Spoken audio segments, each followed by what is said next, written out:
Halo semuanya, jadi hari ini kita ketemu lagi di Bincang Kita Bercakap Bersama Mencari Makna. Nah, kali ini saya masih bersama-sama dengan Pak Oti Priambodo Ya. sebagai ketua dari Yayasan Terang Warta Rohani yang akan menemani kita sepanjang sekitar 20 menitan ke depan. Ya. Gitu. Nah, di hari yang indah ini, sekarang hari Jumat ya, kita tayangnya hari Jumat dan kita akan membahas satu topik yang sangat menarik nih, yang masih berhubungan dengan pelayanan tentunya, yang juga dilakukan oleh Yayasan Terang Warta Rohani. Nah, sekarang kita langsung dengan Bapak Ketua dari Yayasan Terang Warta Rohani itu sendiri. Oke, Pak Oti, kita kan sedang melakukan yang namanya, istilahnya sering disebut pelayanan holistik. Oke. Nah, kalau menurut Pak Oti sendiri nih, apa sih yang bisa disebut dengan pelayanan holistik? Seperti apa? Ya, kalau kita melihat kata pelayanan ya, Mas Bias, jadi pelayanan kalau kita pahami dalam pengertian yang dalam bahasa Indonesia ya. Dalam kamus bahasa Indonesia itu adalah perihal atau cara melayani. Cara itu melayani. Pelayanan. Nah, sedangkan kata holistik, jadi pelayanan holistik.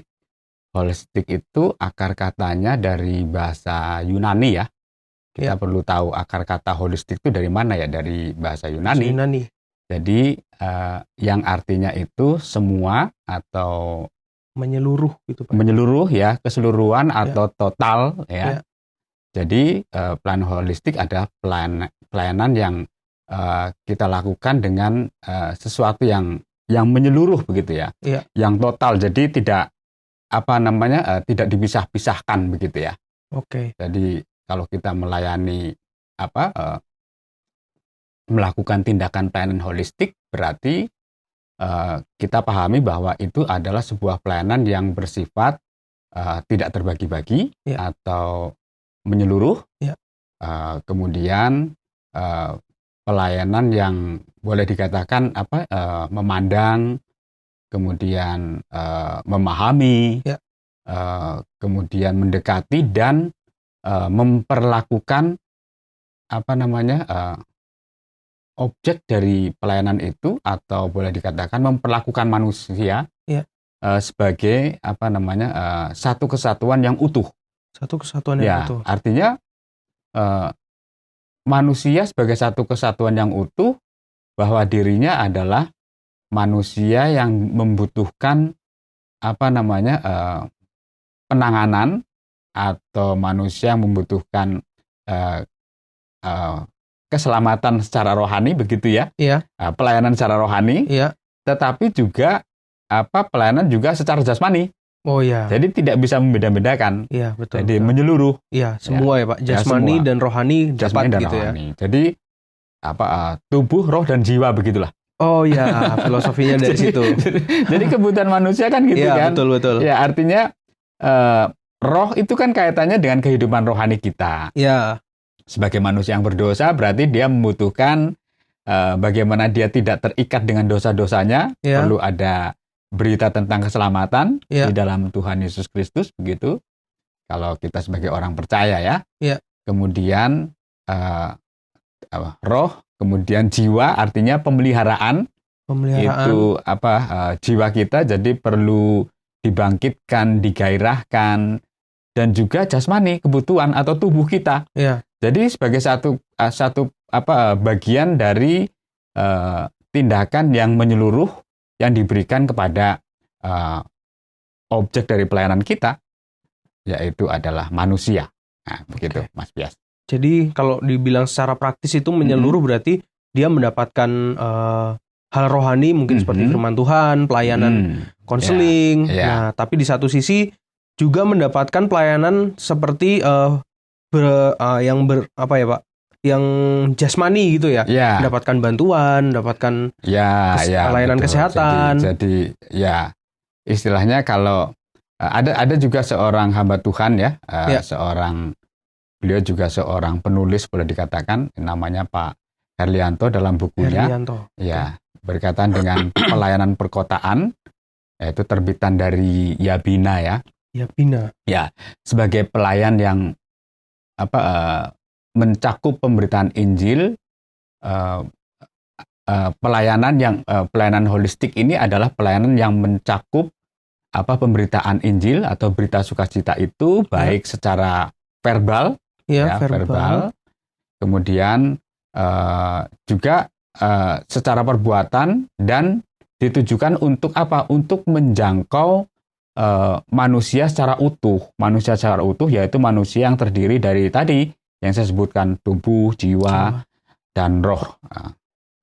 Karena bagaimanapun berkaitan dan manusia itu selalu menyentuh yang kaitannya dengan kebutuhan-kebutuhan tubuh itu, kebutuhan-kebutuhan yang kaitannya dengan ekonomi, kebutuhan yang kaitannya dengan yang tadi Mas Bia sebutkan, sesuatu tindakan yang bisa dilakukan secara nyata lah. Ya, istilahnya kalau di dalam pelayanan gereja juga kita sebut dengan misalnya ada pelayanan diakonia, itu kan menyentuh kan. Jadi langsung. Jadi itu sebagai satu bagian yang tidak bisa dilepaskan dari sebuah pelayanan yang dilakukan oleh orang percaya. Begitu Mas Bias. Oke, jadi memang menyeluruh Pak ya? Iya. Oke. Jadi ketika melakukan sebuah pemberitaan tentang sukacita atau berita Injil, kalau kita lakukan dalam pelayanan Kristen, itu juga menyentuh aspek dasar pada dimensi pelayanan yang holistik, yaitu kalau kita lihat dalam pelayanan gerejawi itu ada pelayanan persekutuan, kemudian ada pelayanan diakonia, kemudian ada pelayanan kesaksian juga. Tapi juga ada pelayanan berkaitan dan pemberitaan. Nah, itu kalau dalam kaitannya dengan kehidupan bergereja. Tapi pada umumnya kegiatan yang kita lakukan sebagai bagian dari orang percaya ya memang tugas gereja itu. Ya. Oke. Gitu Mas Bias. Tugas itu salah satu tugas gereja itu pelayanan yang menyeluruh tadi Pak ya. Jadi dari anak-anak tidak memilah-milah. Dari anak-anak sampai orang sudah lansia mendapatkan hal yang sama juga tentunya. Oke, nah kalau menurut Pak Oti nih, bagi orang-orang atau pelayan Tuhan yang mau memulai pelayanan holistik, kira-kira prinsip apa sih Pak yang harus diterapkan dalam pelayanan holistik, dan mungkin Pak Oti ada landasan firman Tuhan yang mungkin bisa disertakan juga?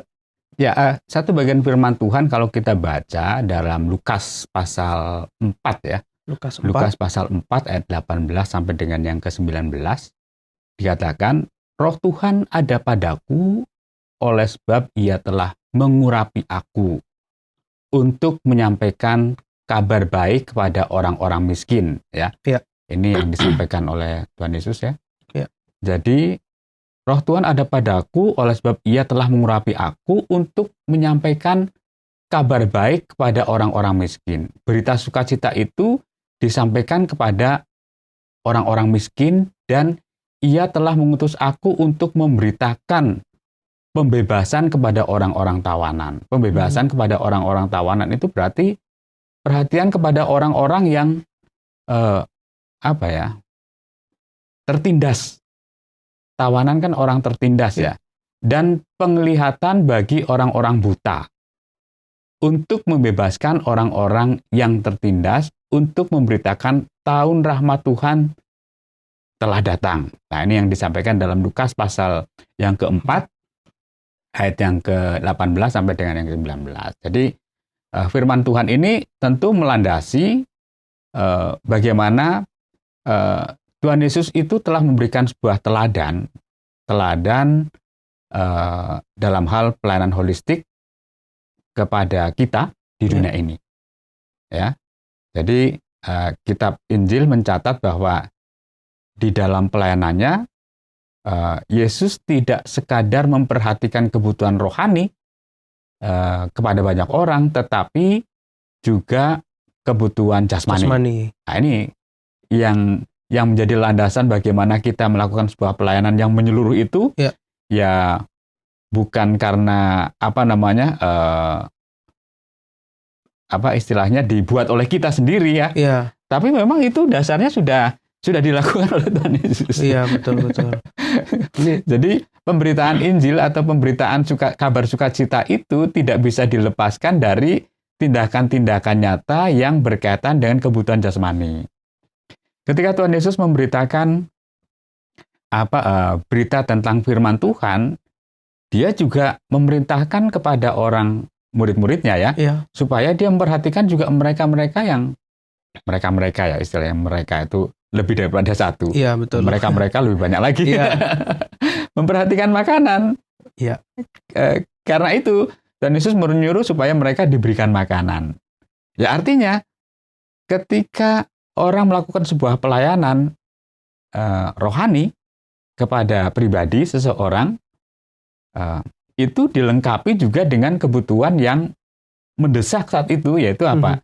Makanan. Karena kita masih menginjak bumi. Ya. Karena kita masih lapar. Ya, masih butuh makanan. Karena kita masih haus. Ya. Betul. Kita seperti ini. Setelah ini kan pasti biasanya kita makan. Iya, salah satu kebutuhan, Pak. Ya, kita diskusi tentang firman Tuhan ya. Kita diskusi tentang membangun seseorang. Tapi juga setelah itu kan kita juga menikmati berkat Tuhan juga ya. Iya. Dan itu juga menjadi bagian dari pelayanan yang tidak bisa dilepaskan kepada orang yang kita layani juga. Begitu Mas Bias. Ini saya jadi teringat kisah cerita Alkitab nih Pak. Kalau zaman sekolah minggu dulu terkenal dengan 5 roti 2 ikan. Ya, betul. Ya, seperti itu. Iya. Jadi artinya ketika Tuhan Yesus melihat kebutuhan pelayanan yang dilakukan kepada orang-orang yang dilayani, memang secara rohani mereka butuh untuk dikuatkan. Betul. Mereka butuh untuk diteguhkan. Mereka butuh juga untuk memiliki pengharapan ya. Iya. Tetapi secara jasmani juga pada saat itu mereka butuh makan. Iya, betul. Sehingga bagaimanapun mereka butuh sesuatu yang membuat kenyang. Ya, yang membuat kenyang. Jadi istilahnya yang membuat kita kenyang, ketika kenyang kan kita istilahnya kan sudah merasa nyaman kan. Iya. Ketika kita sudah merasa nyaman berarti kita bisa melakukan sesuatu juga dengan gembira, dengan sukacita. Iya, lebih tenang lah Pak. Ya, tidak bersungut-sungut lah. Iya. Memang kalau lapar sangat mengganggu. Betul. Gitu. Jadi memang kalau ingat 5 roti 2 ikan, ya itu salah satu teladan Tuhan juga Pak ya buat kita bahwa Tuhan Yesus memberikan contoh, dia memberitakan firman Tuhan, tapi di satu sisi buat mujizat yang bisa dinikmatin semua orang. Nah itu mujizatnya pun berkaitan dengan pelayanan holistik, yaitu memberikan mengenyangkan mereka lah melalui mukjizat. Kalau boleh dikatakan bahwa Yesus datang itu untuk menebus manusia yang berdosa ya, memang ya. Tetapi ia juga menghadirkan kerajaan Allah dengan menyembuhkan banyak orang sakit. Oh iya. Ya kan, tindakan yang dilakukan memang memberitakan tentang hal-hal rohani supaya manusia bertobat dari jalannya yang sesat kan. Tetapi di sisi lain juga menghadirkan kerajaan Allah dengan menyembuhkan banyak orang sakit. Karena ketika orang terikat dengan sakit penyakit kan dia pasti kan merasa dirinya kan tidak nyaman. Betul. Makanya Yesus juga menghadirkan kerajaan Allah dengan menyembuhkan orang sakit, kemudian orang buta, orang lumpuh, orang bisu, orang tuli, penderita kusta, wanita yang mengalami pendarahan dan sebagainya. Iya, banyak. Artinya itu adalah sebuah pelayanan. Memang kalau kita lihat sekarang itu bagian dari pelayanan sosial ya kepada manusia. Tapi itu sebenarnya hal-hal yang mendasar dalam kehidupan sebagai orang percaya. Iya. Ketika kita mau mengasihi yang secara menyeluruh, berarti kan kita mengasihi Tuhan Allah kita, tetapi juga mengasihi sesama kita. Sama seperti kita juga mengasihi diri kita sendiri. Artinya itu kaitannya dengan bahwa kebutuhan kehidupan manusia itu terkait dengan yang pertama adalah secara rohani memang, kemudian yang berikutnya juga pemenuhan kehidupan secara jasmani. Iya. Begitu Mas Bias. Betul. Oke Pak Oti, kita berlanjut ke pertanyaan berikutnya. Oke, baik. Nah, sebelum kita melihat contoh konkret pelayanan holistik nih Pak, dalam kehidupan kita sehari-hari, mungkin kita perlu melihat teladan pelayanan holistik yang dilakukan Tuhan Yesus selama ia ada di dunia. Tadi Pak Oti sudah menyinggung beberapa, dan mungkin Pak Oti ada contoh-contoh yang mungkin lebih detail gitu Pak. Contohnya waktu Tuhan Yesus melakukan pelayanan holistik ini di dunia semasa dia masih di dunia. Ya tadi yang kita sebutkan ya, yang saya sebutkan berkaitan dengan pelayanan yang dilakukan oleh Tuhan Yesus. kalau kita lihat bahwa pelayanan yang dilakukan oleh Tuhan Yesus bukan hanya dalam rangka untuk tadi ya, penobatan yang membuat orang lain menjadi percaya kepada Allah atau orang mengalami pembebasan ya, tetapi juga bentuk pelayanan kasih sehingga pada akhirnya orang itu bisa melihat ya kan. Kemudian orang yang terikat dengan kuasa kegelapan itu bisa terlepas secara jasmani, secara rohani ya, tetapi juga dia bisa terbebas untuk bisa mengekspresikan dirinya sebagai manusia yang sehat. Oke. Ya, mungkin sebelumnya dia tanpa sadar juga dia bisa istilahnya tidak terkendali, ya, tidak terkendali emosional yang terlalu berlebih dan sebagainya. Tetapi ketika Tuhan Yesus hadir di situ, dia menyembuhkan orang yang yang sakit jiwanya, kemudian orang yang lumpuh, ya, orang yang lumpuh menjadi berjalan, ya. Kemudian orang yang buta menjadi melihat, dan ia juga istilahnya melakukan sesuatu itu baik itu kepada manusia secara komunitas bersama-sama, tetapi juga kepada pribadi lepas pribadi. Artinya ketika dia melakukan sebuah pelayanan, misalnya konseling atau pelayanan membuka kesempatan untuk boleh berdiskusi, tetapi juga dia menjadi jawaban ketika orang membutuhkan kehidupan secara jasmani saat itu. Misalnya dia bisa dia menolong orang yang perempuan yang memang dia mengalami kehidupan yang kurang yang haus secara rohani ya. Pada saat dia ada di sumur, dia bercerita-cerita, kemudian dia membantu, kemudian banyak hal yang dilakukan yang secara khusus memang membantu orang untuk menikmati hidup yang pada akhirnya bukan saja secara rohani yang diberitakan, tetapi juga secara jasmani. Iya. Jadi itulah yang dilakukan oleh Yesus, artinya secara nyata dia melakukan semuanya itu kepada orang-orang yang dilayani dari sisi komunitas, tapi juga dari sisi pribadi juga. Gitu Mas Biat. Oke, jadi hal itulah yang mendasari pelayanan di gereja juga, dan sebenarnya pelayanan yang kita lakukan juga Pak ya di Yayasan Terang Warta Rohani, bahwa pelayanan holistik yang sudah dilakukan Tuhan Yesus dulu kita teladani, kita hidupi, dan kita lakukan dalam kehidupan kita sehari-hari. Ya, jadi gitu. Yesus memberikan makan, itu kan bagian dari kebutuhan yang mendasar. Iya, betul. Kan?